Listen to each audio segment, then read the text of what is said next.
Good day, scholars. Welcome back to another wonderful chapter of Donovan's Word Jar. We are so close to the end of the book. We are on chapter 9 of Donovan's Word Jar.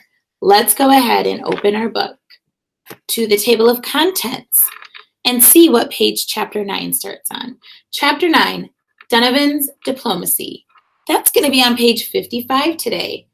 Everyone, please turn to chapter 55. Oh, I'm sorry, page 55, chapter 9.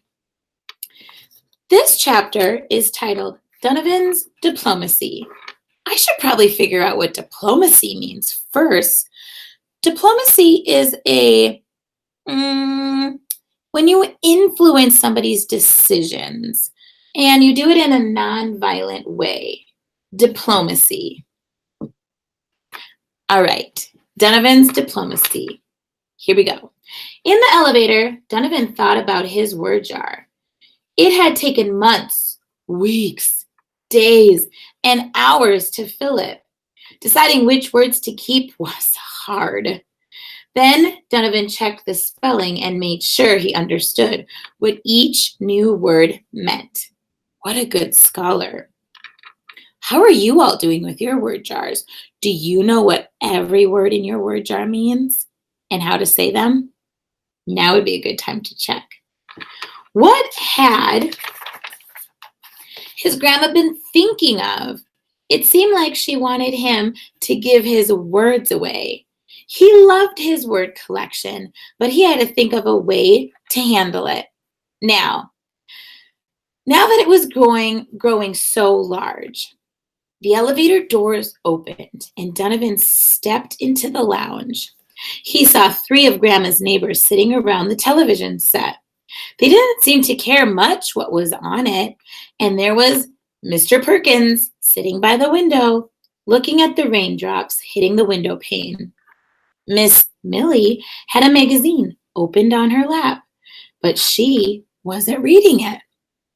Mr. Crawford, the mailman, was sitting on a hassock, rubbing his feet.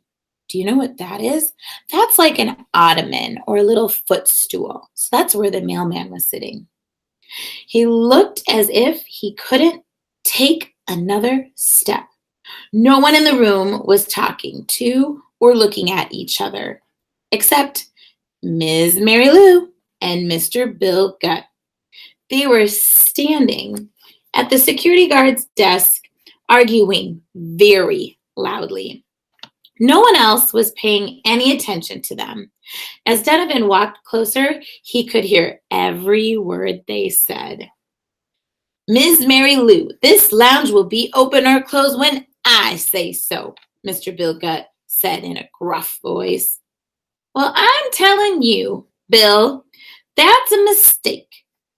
That should be decided by the people who live here, she answered back. I'm the guard, and I say what goes in this lounge, Mr. Bill Gutt bellowed. Well, I live here, and I say that people who live here should set the time, Miss Mary Lou said almost as loudly. Donavan looked from one to the other. They both began to shout at the same time. Since neither one was listening to what the other was saying, Donavan set his word jar on the corner of the desk and dug around inside the jar until he found a certain word. He tugged Ms. Mary Lou's sleeve and then Mr. Bill's jacket, and both looked down, surprised to see Donavan standing there. I think you two need this word, Donavan said in a stern voice. They both looked at the yellow slip of paper in Donovan's hand. Ms. Mary Lou giggled, and Mr. Bill Gutt smiled. Well, Mary Lou, what time do you think is a good time to open? Mr. Bill Gutt asked, scratching his head. Bill, I checked with a couple of people and they suggested 10 o'clock. What do you think of that? Ms. Mary Lou asked, smiling at Mr. Bill Gutt. Donovan let out a large sigh of relief. He had come to at just the right time.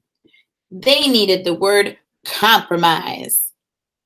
Perfect, because compromise means that they made an agreement.